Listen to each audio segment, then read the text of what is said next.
Bueno, el día de hoy es nuestra última predicación en el libro de Nehemías y supongo que ya están listos para un examen, ¿no? Supongo, ¿no? Supongo.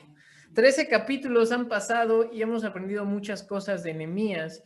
Y algo interesante que es lo mismo que pasa con Esdras, el mismo tono, la misma forma en cómo está escrito Nehemías, lo mismo pasa con Esdras. Terminan mal, ¿no? Es un desenlace en donde, hagan de cuenta, si ustedes están viendo una película, el protagonista es el que muere, ¿no? Siempre vemos en Hollywood que siempre el mero mero, el buenazo, el que es el líder, el protagonista, siempre se salva de alguna otra forma, ¿no? Pero en esta película termina mal y es como si ese personaje muriera, y lo mismo pasa con Esdras, el libro de Esdras.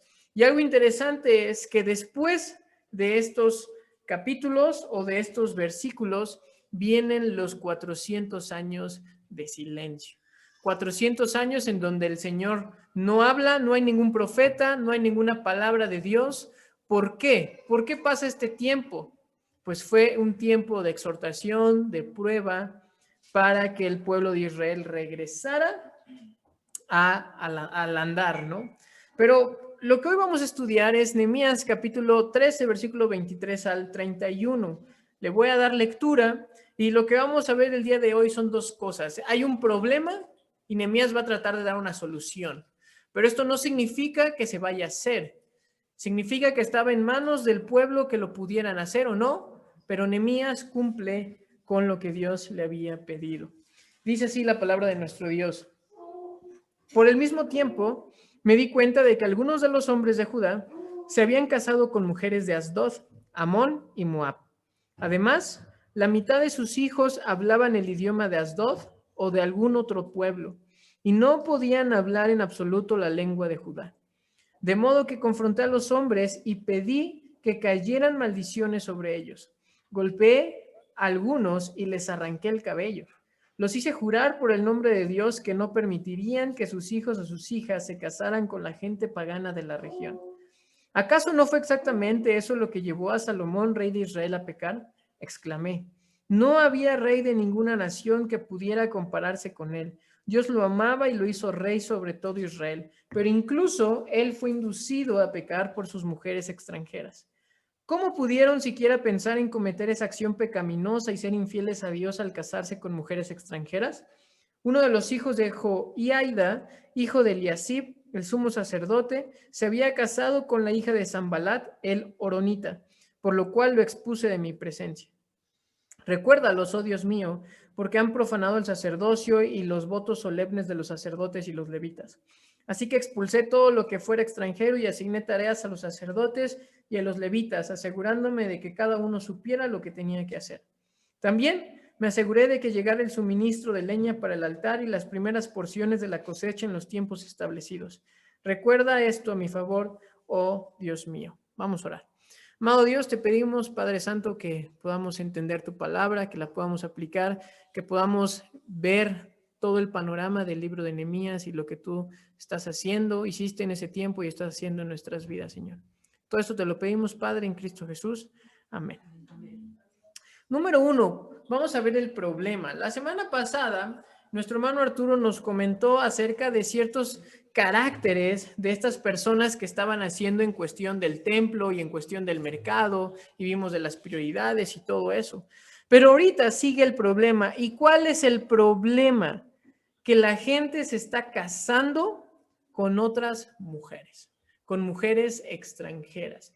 Vemos nosotros en el capítulo 4 de Nehemías que estos mismos pueblos, estas mujeres de Asdod, de Amón y Moab, son los que querían acabar con el pueblo de Israel.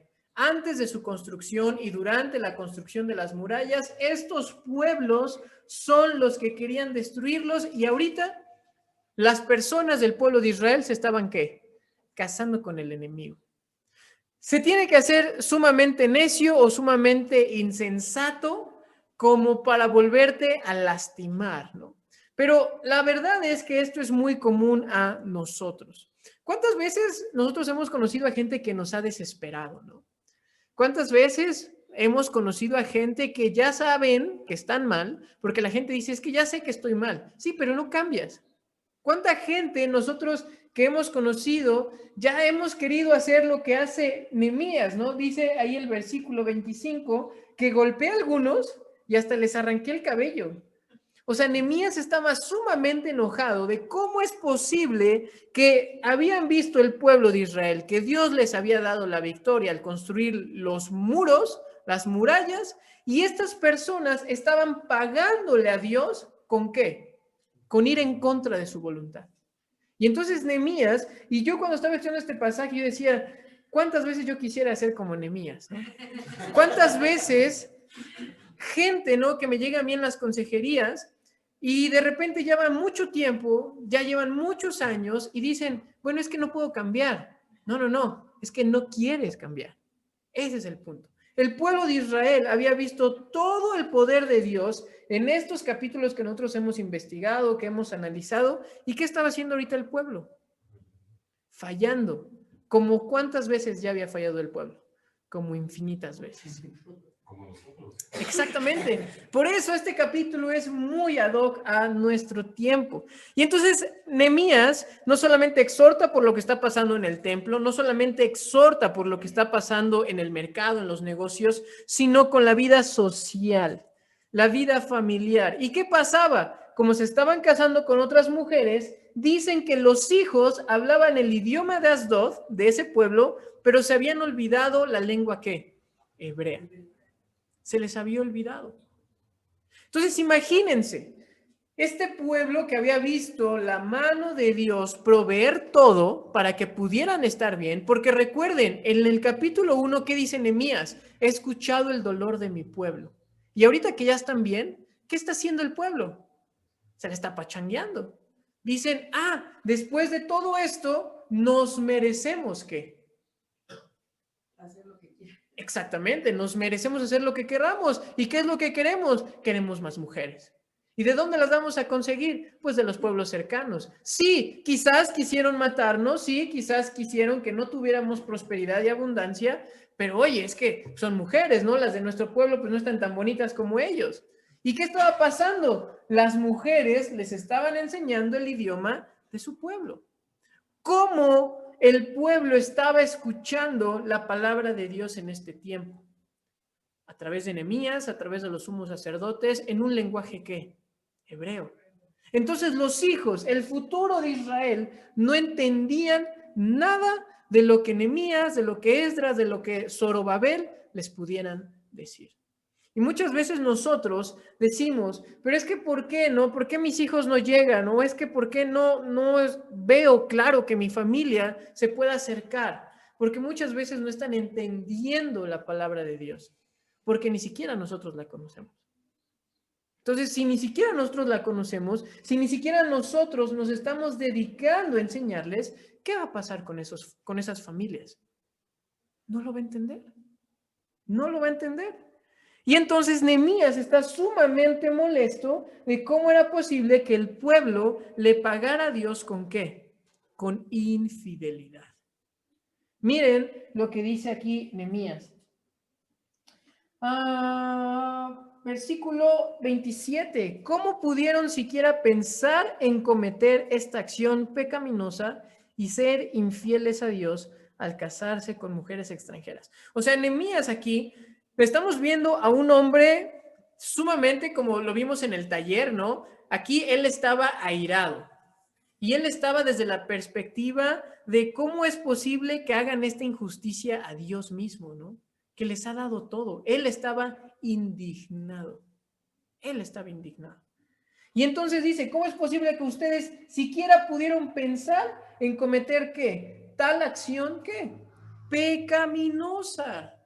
Nehemías no tenía nada en su vocabulario o no podía entender otra palabra más que el pueblo estaba siendo un pueblo ¿qué? Pecador. Muchas veces nosotros le damos vueltas, ¿no? Y es muy común, más en estos tiempos, que le damos vueltas. Decimos, no soy flojo, simplemente me aburro, ¿no? Me aburro rápido.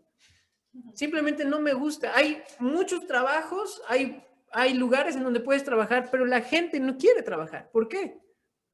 Porque no le gusta, ¿no? Ven que está ahí la necesidad, pero simplemente es que no me gusta, es que ¿por qué tengo que ser empleado? Yo quiero ser mi propio jefe. Y muchas cosas. Entonces aquí, Nehemías, vemos que él está llamando a las cosas por su nombre. Ellos estaban siendo ¿qué? Pecadores. Y estaban siendo infieles a Dios. ¿Qué más está diciendo Nehemías? Y esto me encanta. El versículo 26 dice, ¿acaso no fue exactamente eso lo que llevó a Salomón, rey de Israel, a pecar? A Salomón se le conoce como ¿qué? El hombre más sabio. Si el más sabio no pudo con más de una mujer, ¿cómo es posible que simples mortales como nosotros querramos qué?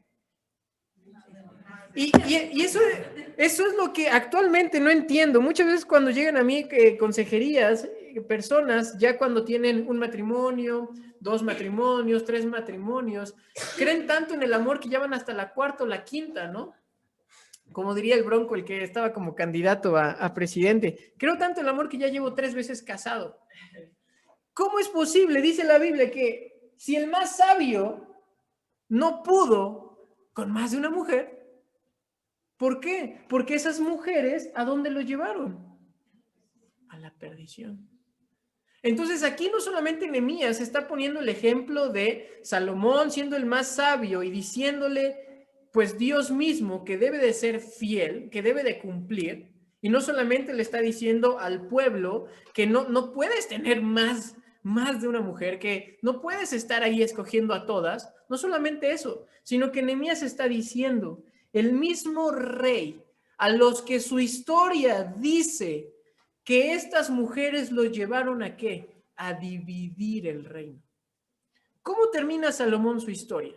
Dice el libro de Reyes que les levantó altares a todas sus mujeres para que estuvieran cómodas, para que estuvieran tranquilas. Tiempo después, años después, el reino se divide. ¿Dónde, hermanos, a dónde nos lleva la infidelidad? No solamente en el matrimonio, repito, aquí no solamente Nehemías está hablando del matrimonio, sino está hablando en general nosotros con Dios. ¿A dónde nos lleva eso? Pues a la ruina. Pero después la gente se queja y como lo hemos visto en otras ocasiones, lo que vimos en el taller, con el mismo proverbista, Proverbios dice que salen las cosas mal y le echan la culpa ¿a quién? A Dios. Cuando ellos escogieron ¿qué? Ese destino. Tomaron esa decisión. Entonces, Nehemías dice, si ustedes vieron que el rey más sabio, cuando él fue infiel, provocó que el reino se dividiera, ¿por qué ahora ustedes quieren regresar a dónde? A eso también. Entonces, nada bueno estaba trayendo el que hayan dejado a un lado el templo, el que hayan dejado a un lado también el cuidado de los levitas, de los sacerdotes, en que no estaban respetando el día de reposo, y el que ahorita escogieran a mujeres de otros pueblos y pueblos que Dios les había dicho que ¿qué? Que no se juntaran. Y entonces Nehemías dice, esto solamente habla de infidelidad y de que ustedes están cometiendo pecado. Y aunque a nosotros, ¿no? Quizás nosotros decimos, bueno, pero es que no hay un templo como en el templo de estos momentos, aunque nosotros decimos, bueno, es que pues yo no me ando buscando otra mujer de Tlaxcala o de Durango o de Monterrey, o yo no estoy guardando el día de reposo como tal, lo que dice la ley. ¿Y eso qué significa a mí, no? O yo, ¿cómo puedo yo ver este pasaje en mi vida? Pues lo que sí podemos ver es que nosotros seguimos fallando, como le dice el hermanito Andy, seguimos fallando como el pueblo de Israel, en la fidelidad a Dios.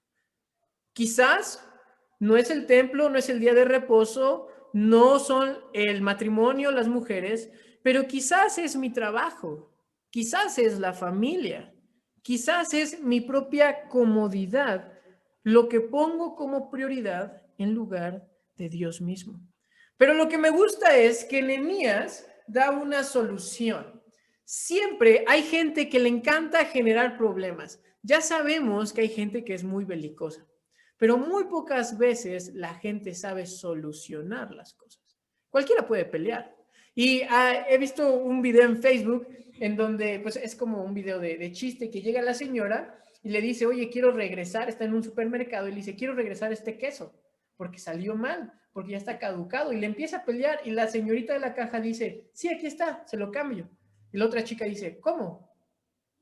O sea, es que esto no pasa. Y le dice la señorita de la caja, es que usted quería pelear, ¿verdad? Y dice la señorita, pues sí, un poco. Bueno, lo voy a hacer. Y entonces se empiezan como a decir de cosas y termina la señora con su queso, ya se lo cambiaron y dice, ay, muchas gracias, te salió súper bien. Y la cajera le dice, es que toda la gente quiere pelear y ya estoy acostumbrada. Y entonces muchas veces cuando nosotros nos topamos con personas que dicen, bueno, sí, ya sé que está mal, no, ya sé que esto no estuvo bien, bla, bla, pero ¿cómo lo vamos a solucionar? A veces nos saca de donde decimos, ¿cómo? ¿No quieres pelear? Pero ya traía aquí mi hora de pelea, ¿no? ¿Cómo es que quieres solucionar las cosas tan rápido? Pues Nehemías era así. Nehemías dice, ya les arranqué el cabello, ya me peleé con algunos, ya les dije sus cosas, pero ¿cuáles son las soluciones? Nehemías dice, versículo 28 en adelante, 29. Recuérdalos, oh Dios mío, porque han profanado el sacerdocio y los votos solemnes de los sacerdotes y los levitas. Así que expulsé todo lo que fuera extranjero y asigné tareas a los sacerdotes y a los levitas, asegurándome de que cada uno supiera lo que tenía que hacer. También me aseguré de que llegara el suministro de leña para el altar y las primeras porciones de la cosecha en los tiempos establecidos. Empieza a dar Nehemías una solución. Pero Nehemías trata con tres problemas. En todo el capítulo 13 que hemos visto, Nehemías trata con tres problemas que actualmente estamos nosotros luchando. Y ahorita vamos a ver con estas soluciones. ¿Cuáles son los tres problemas que Nehemías está luchando? Número 1, el secularismo. Número 2, el materialismo. Y número 3, el relativismo moral. Suena como palabras sumamente como elevadas, ¿no? Pero es más simple y más fácil de lo que se ve. ¿Qué es el secularismo? La gente estaba ¿qué? Estaba queriendo ser ¿qué? Como los demás pueblos. La gente estaba aceptando todo lo demás. Y es que cuando nosotros aceptamos que todo tiene que tener razón, que todo debe de estar bien, entonces no hay ¿qué? No hay límites, que a la gente no le gusta tener límites. No sabes qué es bueno, no sabes qué es malo. Y ni siquiera puedes reprochar a la gente cuando está ¿qué? Cuando está mal. Porque quizás para ellos está ¿qué? Bien. Entonces el secularismo es aceptar todo eso y querer formar parte de eso. Jere me comentó más o menos lo que ayer estuvieron viendo las mujeres sobre amoldarse, ¿no? Y no acoplarse, el no ser como actualmente vemos que es el mundo. Y curiosamente, Nehemías trata de eso, ahorita que lo vamos a estudiar, y en la escuela dominical va a hablar de eso. Igual, de aceptar todo lo que vemos en ¿dónde? En el mundo. Entonces, actualmente la palabra de Dios simplemente la ocupamos cuando ¿qué? Cuando estamos mal. Entonces ahí sí la necesito. Aquí el pueblo de Israel, siempre que estaba mal, ahí buscaban a Nehemías, pero ahorita que estaban en comodidad, en prosperidad, ¿qué estaban haciendo? Se estaban tomando su pachanga. Estaban haciendo lo que querían. Número 2, ¿qué significa el materialismo? Actualmente el éxito se mide ¿con qué? Con lo que tienes. Con lo que tienes. No sé si ustedes han visto, pero hay muy buenos documentales en Netflix, pero hay uno que me gusta mucho sobre las comidas del mundo, porque obviamente me encanta la comida, ¿no? Se puede ver. Y en ese documental pasan a muchas personas de parte del mundo que son muy buenas en la cocina, que son muy buenas en lo que hacen. Y yo le comentaba a gente que me sorprendió ver cómo hay una señora en Tailandia que es una de las más famosas del mundo en hacer como, pues hace garnachitas, o sea, hace cosas en aceite. Y para ellos es muy famosa, lleva muchos años y tiene mucho dinero. Y lo que me sorprendió es que para ella, el vivir bien, el ser famoso, el tener comodidad, ella vivía en un cuartito de 6x3. En eso vivía, ella solita, 6x3, 6 metros por 3. Nada más, un piso. Y era de las más famosas de Tailandia. Era de las cocineras más ricas de Tailandia. ¿Por qué? Porque en el oriente el éxito no se mide tanto en qué. En algunos, en otros no. Si vamos a Dubái, pues ahí sí, mientras más oro tenga tu coche, mientras más oro tenga tu Jaguar, pues ya tienes más dinero, eres más rico. Pero actualmente, si más tenemos, creemos que somos más ¿qué? Más exitosos. Y yo ya se los conté alguna vez, y en una entrevista, ya cuando estaba muy enfermo, Steve Jobs dijo, yo lo que me arrepiento es no haber pasado tiempo con mi familia. El hombre, uno de los hombres que marcó época, hizo muchas cosas en un avance tecnológico y se estaba arrepintiendo de que aún ni todo el dinero le sirvió para curarse del cáncer. Y él muere. Michael Jordan, ¿no? Lo vemos igualmente. Ustedes pueden ver muchos de sus reportajes, de sus documentales. Ya se divorció 2 veces. Sus hijos lo odian a Michael Jordan. Ninguno de sus hijos fue basquetbolista porque él nunca los apoyó en nada. Pero ahí anda, ¿no? Uno de los hombres que también marcó época, que es de los más reconocidos en el básquetbol, que es un ídolo para algunos, su familia es un ¿qué? Un caos. Y ahorita anda con una jovencita de unos 22 años, que estoy muy seguro que lo va a dejar en algún tiempo, ¿no? Porque ya está muy viejo Michael Jordan. Entonces, ¿ustedes creen que eso es éxito? ¿Ustedes creen que eso es felicidad? ¿Ustedes creen que esas personas disfrutaron realmente lo que tenían? Pero el materialismo te dice, compra. El materialismo te dice, ¿qué? Ten más. Y muchas veces nosotros sufrimos con eso porque nunca es suficiente. Y no solamente cambiamos ahorita teléfonos, no solamente cambiamos ropas, muchas veces también cambiamos amistades, cambiamos familia, cambiamos nuestro modelo conyugal, ¿no? Nuestro iPhone, obviamente. Porque ahora sentimos que todo es ¿qué? Desechable.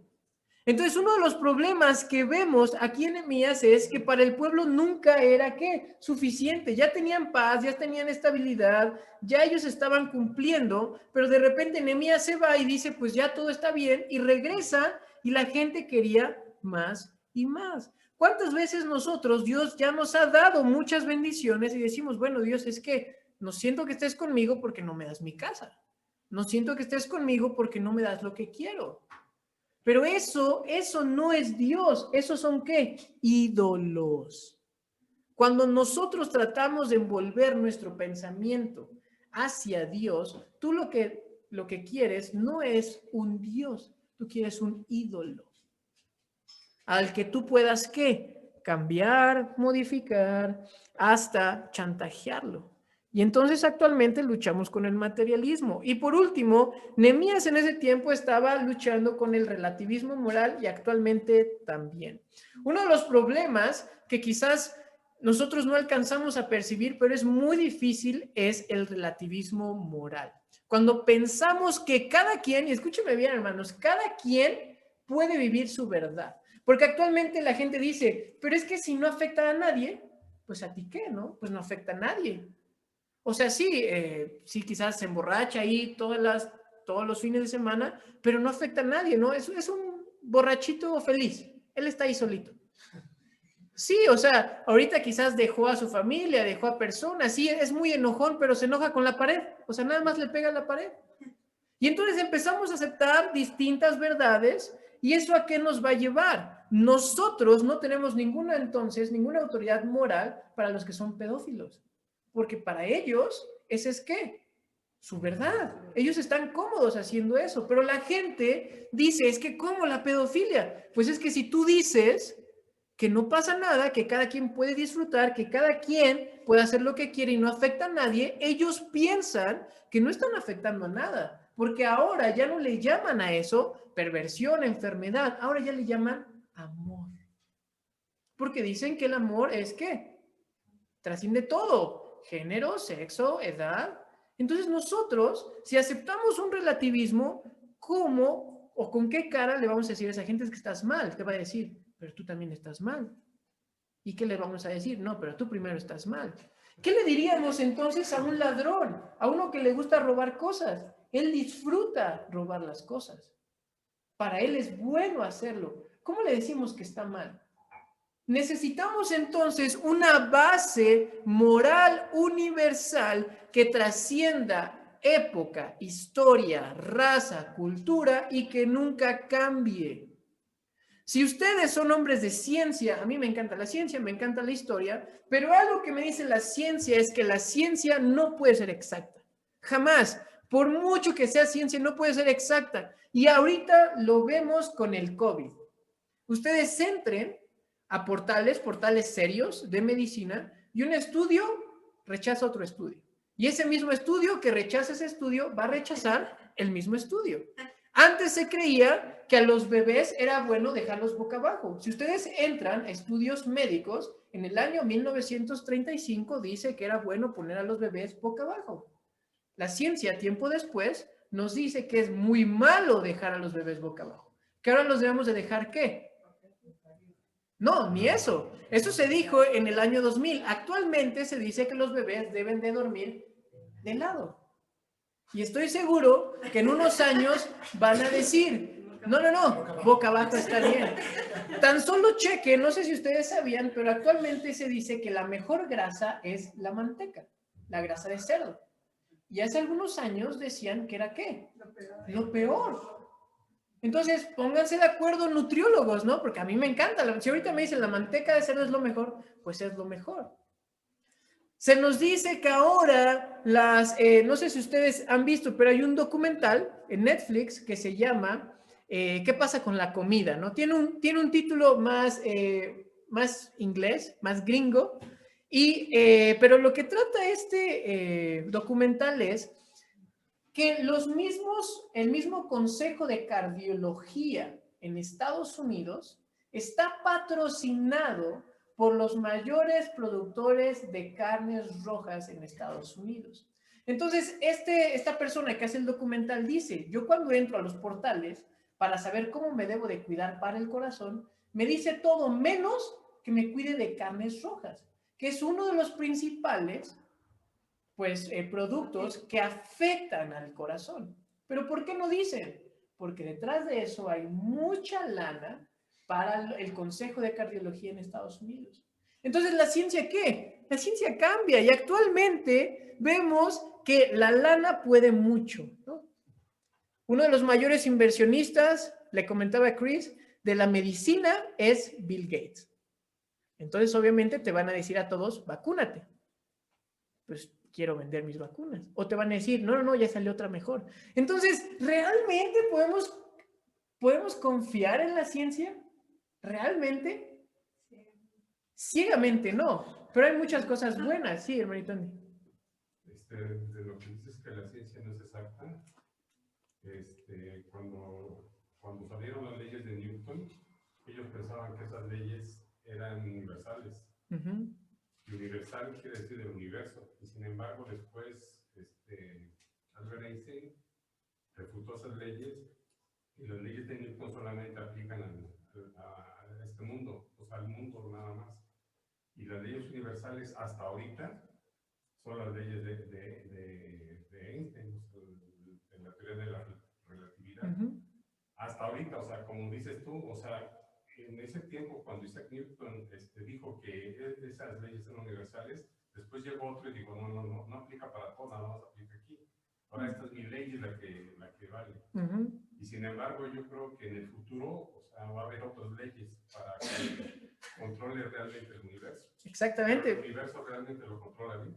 Y a eso es a lo que vamos. Entonces necesitamos una medida universal, una medida que no cambie, una medida que sea exacta y que eso sea el patrón para que nosotros podamos decir que está bien y que está mal.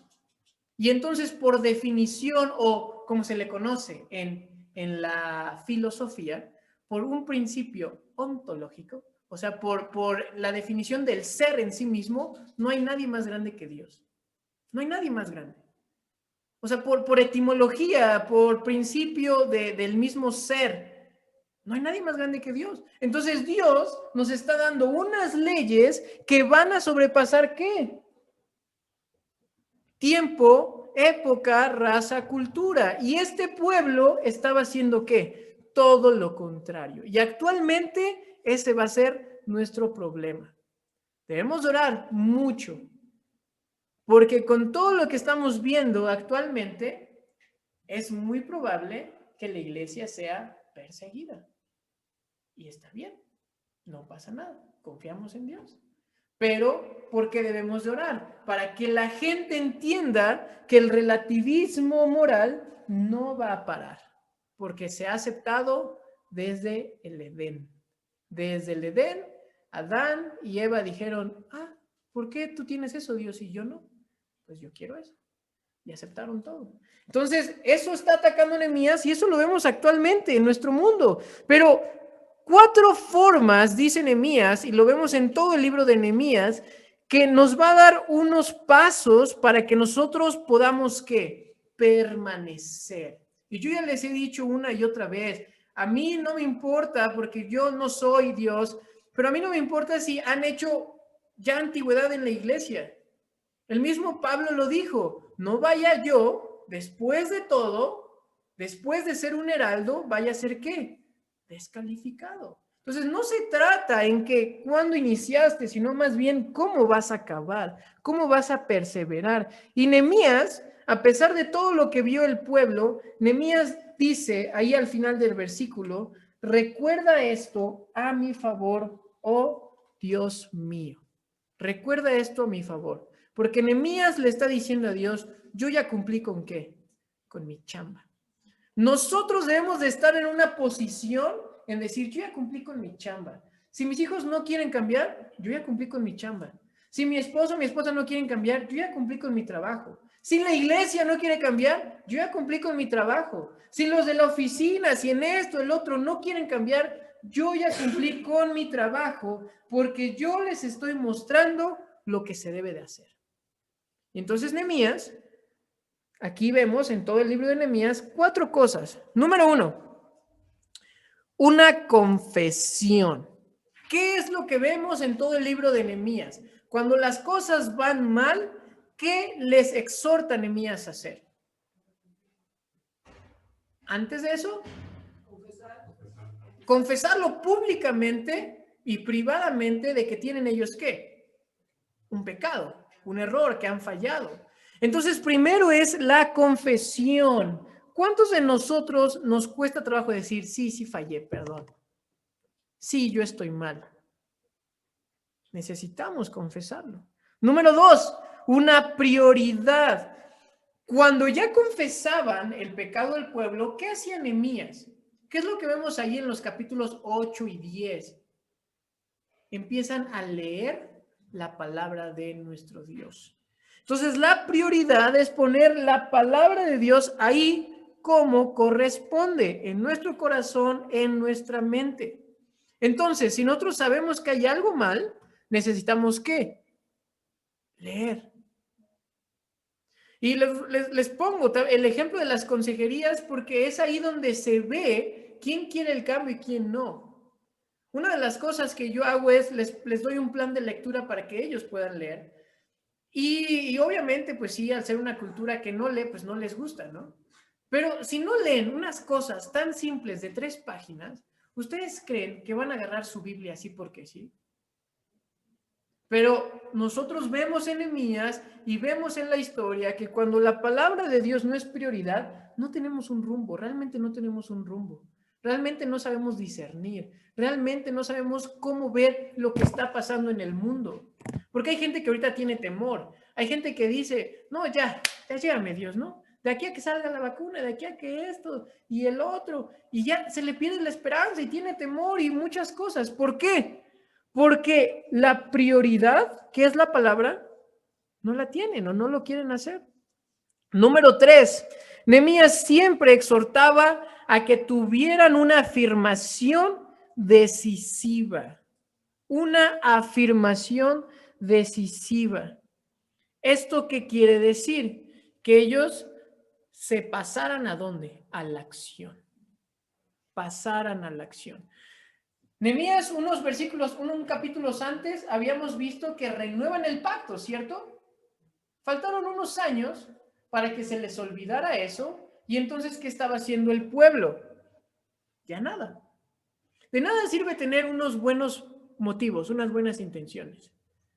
Y el año pasado, cuando Chris y yo nos invitaron a compartir ahí a la iglesia de otro pastor, ellos decían, ¿no? El próximo año como meta, como parte de nuestro compromiso es leer cada quien tantas veces la Biblia, ¿no? No sabemos en este año cuántas personas llegaron a esa meta, pero de nada sirve que nosotros estemos el fin de año, agarremos nuestras uvas y las agarran o no, diga, ahora sí me comprometo a ir al gimnasio, ¿no?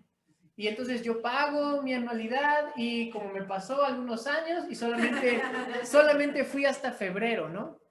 De nada sirve esas intenciones, de nada sirve, ahora sí no voy a gastar compulsivamente. Cuando veo el Buen Fin y digo, híjole, le digo a Jenny, es que creo que es de Dios, ¿no? Veo que me mandan correo, que publicidad, pues, ¿me quieres decir algo, Dios? ¿Me quieres decir que compre? De nada sirve tener buenas intenciones si eso no se ve en actuar, si eso no cambia nuestra manera de ser y de comportarnos. Y por último, se necesita un compromiso radical. ¿Y por qué le pongo radical? Porque ahorita que vamos a empezar nuestra escuela dominical con un discípulo radical, muchas veces Nehemías en la historia se ve como una persona demasiado tajante, demasiado dura. Nehemías es de los personajes que muy poco se dice como, es que yo quiero ser como Nehemías, ¿no? Siempre queremos ser como quién, como Pablo, siempre queremos ser como Juan y decir, ay, cómo me encantaría estar ahí al lado de Jesús. Pero nadie dice, cómo me encantaría ser Nehemías, ¿no? Pues, ¿qué va a ser constructor o algo, no? Nadie dice, me encanta ser Nehemías. Nehemías, aunque en su tiempo y en su pueblo no era como tan buena onda para muchos, Nehemías dice que debemos de tener un compromiso radical, que en verdad la voluntad de Dios se haga en ¿dónde? En nuestras vidas. Y Nehemías, en todo el libro, más de lo que nosotros podemos ver, y yo se los dije al principio de las predicaciones, siempre Nehemías, cuando se predica en las iglesias, hablan algo del liderazgo. O los libros que hablan acerca de Nehemías, cuando yo estaba estudiando Nehemías, siempre cae algo en liderazgo. Y en liderazgo, porque es un buen modelo. Pero la realidad es que a la hora de estudiar y nosotros ver, pasamos muchos meses estudiando Nehemías, el mensaje de Nehemías es la santidad. El mensaje de Nehemías es la santidad. Por eso es un compromiso. ¿Y cómo podemos terminar el capítulo 13 y todo el libro de Nehemías?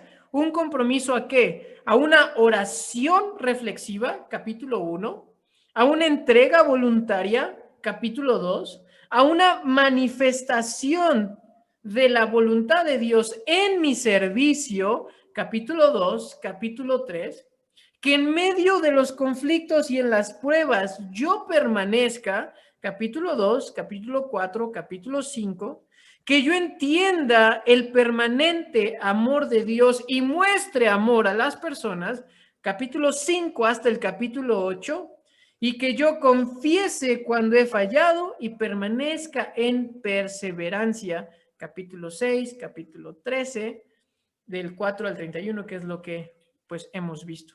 Entonces, ¿cómo es que yo me voy a comprometer con Dios cuando lleve una vida santa? Ahí haces un compromiso radical. Si no, solamente es un compromiso de fin de año, ¿no? Pues ahorita quiero ser más como Chris, ¿no? Pues me voy a leer un libro y ya, ¿no? Y ya, ¿no? Un compromiso radical significa ser como Jesús. Y si no sabemos cómo Jesús fue, pues de ahí debemos de partir. Aplicación de todo el libro. ¿Cómo podemos terminar con todo este libro de Nehemías? 6 cosas traigo el día de hoy. Son más de lo normal. Perdón, Chris, te fallé. Número 1. Vemos en todo el libro de Nehemías que la oración es importante. ¿Lo vamos a hacer como práctica, como una disciplina espiritual de nuestras vidas o no? Eso ya es cuestión de, más bien una decisión personal. Cuando la gente, a mí ustedes saben que a mí me gusta mucho el básquetbol, la gente, ¿saben cuánto practican los del NBA diario? Es más, no nos vayamos así, me voy a un ejemplo todavía más conciso. ¿Saben cuánto un corredor de los de 100 metros se preparan para los Olímpicos, ¿cuánto le dedican al día? Esos me sorprenden muchísimo. De 4 a 6 horas diarias, durante 4 años, para que eches unas carreritas de 9 segundos. Estos a mí me impactan muchísimo. 4 años con dieta, con disciplina, parándote temprano, 6 horas, para literal en 9 segundos tú puedas tener la gloria o haya sido un ¿qué? Un fracaso. 9 segundos. Entonces, cuando la gente dice, pero es que ¿por qué hay gente que crece? ¿Por qué yo he visto y al hermano? No, es que antes era nadie el hermano y ahorita, wow, pues porque le invirtió ¿a dónde? Al reino. Entonces, queremos crecer, debemos iniciar orando. Por eso nosotros iniciamos nuestro servicio orando y por eso al final en los anuncios voy a decir del día de la oración. Es importante orar. Número 2, mantente firme en tus convicciones. Nehemías, así como Josué, que lo dijo en su tiempo, si nadie quiere servir al Señor, no me importa, ¿saben qué? Yo y mi familia sí lo vamos a servir. Hermanos, si ustedes han tratado con muchas personas 1 año, 2 años, 3, 5, 20 años y no quieren cambiar, es porque no quieren cambiar. Ustedes ya cumplieron y ustedes deben de permanecer, ¿qué? Firmes. A pesar de todo, este año fue muy difícil para todos, pero hay de dos. O terminamos el año lamentándonos cuáles son los planes que no pudimos hacer, o terminamos el año agradeciendo a Dios de que seguimos vivos. Es lo único que vamos a poder hacer. Entonces, nos debemos de mantener firmes en nuestras convicciones. Punto número 3, hay una importancia del servicio a Dios. Debemos de hacer todo para Dios. Y si a nosotros, yo le comentaba a Gene que ahí donde trabajo yo, en Logos, nosotros tenemos métricas sumamente rígidas. Ellos te dicen, ¿sabes qué? Ahorita, el nuevo libro que me entregaron un libro de 450 páginas que yo debo de traducir, editar y poner listo para el software en 9 días. En 9 días yo lo tengo que hacer. Y cuando a mí me pasaron esa métrica, yo decía, híjole Dios, ahora sí ayúdame mucho porque súbame. Y si te pasas, te regañan y te dicen, no, es que nosotros estamos pagando y nuestro tiempo es dinero. Mientras tú te retrases más en entregar los libros, nosotros perdemos ¿qué? Dinero, ¿no? Y nosotros nos esforzamos y trabajamos y le invertimos y todo eso. ¿Y qué pasa nosotros en la iglesia o nuestra relación con Dios? Híjole, ya no hice el devocional, ¿no? Se animó, ya mañana. ¿Se imaginan que Dios fuera tan estricto como mis jefes de Logos? ¿Sabes qué? No, pues esos 52, 53 domingos que te di en la iglesia y solo fuiste 5, ¿qué onda? Pues no me sirves. Exacto, ¿no? No me sirves, no gano. Ya te hubieran corrido, ¿no? Imagínense si nuestra actitud fuera como en un trabajador de la Volkswagen, ¿no? El hermanito Beto trabaja ahí en la Volkswagen. Ahí no se trata de, pues hay falta, ahí pido permiso, no, si no trabajas, ¿qué? Vámonos, no sirves. Pero vemos que Dios es tan bondadoso que te dice, ¿sabes qué? Pues ya, el próximo año, échale ganas, sí puedes. Entonces, nosotros debemos de tener una actitud de servicio a Dios como lo tenemos en todos lados. Punto número 4. Algo que vemos en Nehemías es el perdón de Dios. Hay gente que después de 1, 2, 3, 4, 5 veces ya no te va a perdonar. Hay gente que a la primera ya no te va a perdonar. No sé cuántos de ustedes siguen con ciertas amistades de hace muchos años, ¿no? Y que a veces se pelean por cualquier cosa, pero ya no vuelven ¿a qué? A coincidir, ¿no? Se dice, ¿no? Y la gente dice, bueno, es que sí te perdono, pero no olvido. Pues eso no es perdonar, pero vemos que a la gente le cuesta trabajo el perdonarnos, pero lo que vemos en Nehemías, y eso es lo que más me impacta, en que cómo la nación había visto cosas tan grandes y le está pagando a Dios con tan poco, en unos años, después de esos 400 años de silencio, viene la persona que va a morir por sus pecados. Imagínense, en ese tiempo, Dios hubiera dicho, ¿saben qué? Ya estuvo, ¿no? Ya lo saqué de muchas cosas. los saqué de Egipto, los cuidé en la monarquía, los llevé a 2 exilios para purificarlos, después les volví a reconstruir la ciudad, el templo, están siendo prosperados, bendecidos, y otra vez me pagan así. No, pues en esos 400 años, ¿saben qué? Vámonos. ¿Y qué hace? Después de una exhortación, manda a su único hijo a morir por ellos y por nosotros. Entonces debemos de agradecer porque Dios está ahí dispuesto a perdonarnos. Pero como lo vemos en Nehemías, debemos de confesarlo, arrepentirnos y Él nos va a limpiar. Punto número 5 y penúltimo. Vemos en Nehemías que no podemos servir a 2 señores. Lo dice la cultura popular, ¿no? Y eso es muy clave. El pueblo de Israel, por un lado, tenía a su Señor que los había sacado de muchas cosas, y por el otro, ellos sentían que eran su propio ¿qué? Su propio Dios, exactamente. Entonces, ellos prefirieron servirse a ellos mismos. Entonces, lo que vemos en Nehemías y lo que debe ser algo para nuestras vidas es, ¿a quién le vamos a servir? Tal vez al dinero, tal vez al trabajo, tal vez a mí mismo, me quiero servir a mí mismo, o a Dios. Entonces debemos de priorizar y comprometernos, pero en algo va a estar nuestro corazón. Y por último, punto número 6, la importancia de renovar nuestro corazón. El pueblo, unos años antes, había dicho a Nehemías, sí nos queremos comprometer. ¿Recuerdan cómo hasta hicieron fiesta? ¿Recuerdan cómo leímos que se pusieron del extremo norte y al extremo sur y tocaron trompetas y llevaban su guitarra y echaron una mega pachanga que hasta los pueblos vecinos estaban escuchando? Y unos años después le dicen, ¿sabes qué? Pues, ¿quién eres tú, no? Es muy fácil, hermanos, comprometernos en la bendición. Es muy fácil. Pero en la dificultad, pero cuando nosotros sentimos que no podemos avanzar, entonces es ahí donde decimos, Dios, sí, en verdad me estarás escuchando. El problema de este pueblo y el problema de nosotros es que no basta con escuchar, no basta con venir, debemos de ¿qué? Renovar nuestro corazón. Por eso, desde Éxodo, en Deuteronomio y en Jeremías, vemos que Dios había dicho que la ley no iba a ser todo. Siempre se mostró, Dios había dicho que esa ley iba a ser escrita ¿en dónde? En nuestros corazones. Y por eso Pablo siempre dice en Romanos que debemos de cambiar nuestra mente y nuestro entendimiento.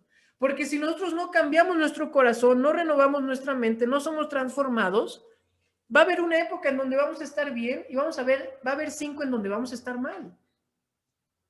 Va a haber otra época en donde vamos a decir, sí, Señor, aleluya, aquí estoy. Y va a haber 6 años, 7 años en donde no me importa la iglesia, no me importa el cristianismo, no me importa Dios. Porque el pueblo de Israel lo que no estaba haciendo era que su corazón no había sido cambiado. No había sido cambiado. Seguían ellos ¿qué? Endurecidos. Y cuando viene el Señor Jesús y da su vida, solo muy pocos hacen esa transformación. Los demás siguen ¿qué? Con un corazón duro. Entonces el día de hoy, de lo que aprendemos en Nehemías es, ¿vamos a renovar nuestro corazón o simplemente me estoy comprometiendo ahorita con Dios porque me conviene? Pero después, adiós. Vamos a orar. Amado Dios, gracias por tu palabra. Gracias porque acabamos, Señor, todo un libro y estoy muy contento y gozoso, Señor, que podemos acabar un libro de la Biblia, que podemos ver todo el panorama de Nehemías, de la obra, del pueblo, y podemos nosotros aprender de ellos y no cometer los mismos errores, Señor. Te pido, Padre Santo, que nos podamos comprometer realmente de manera radical, que hemos visto, Señor, que cuando queremos luchar con nuestras fuerzas, con nuestros medios, las cosas no salen bien, que hemos visto que aunque muchas veces queremos tomar buenas decisiones, hasta parece que tomamos peores, pero es porque necesitamos ser renovados nuestro corazón, nuestra mente y nuestro intelecto con tu palabra, Señor. Queremos servirte con lo mejor. Queremos que tú seas nuestra prioridad, Padre Santo, porque sin ti, como lo dice el Evangelio de Juan, no podemos hacer nada. Gracias por tu amor, gracias por tu cuidado, gracias porque nos sigues perdonando, gracias porque nos sigues, Señor, mostrando tu compasión, porque si estamos aquí, Señor, vivos y reunidos, es porque tú sigues trabajando en nuestras vidas, Señor. Te pido que traigas consuelo y ánimo a nosotros, a nuestras familias, Señor, en todo este tiempo, Señor, tan difícil de pandemia. Ayúdanos, Padre, y que podamos nosotros ser como Nehemías, personas que ponen sus convicciones antes de cualquier dificultad y problema. Todo esto lo pedimos, Padre, en el nombre de tu Hijo Jesucristo. Amén.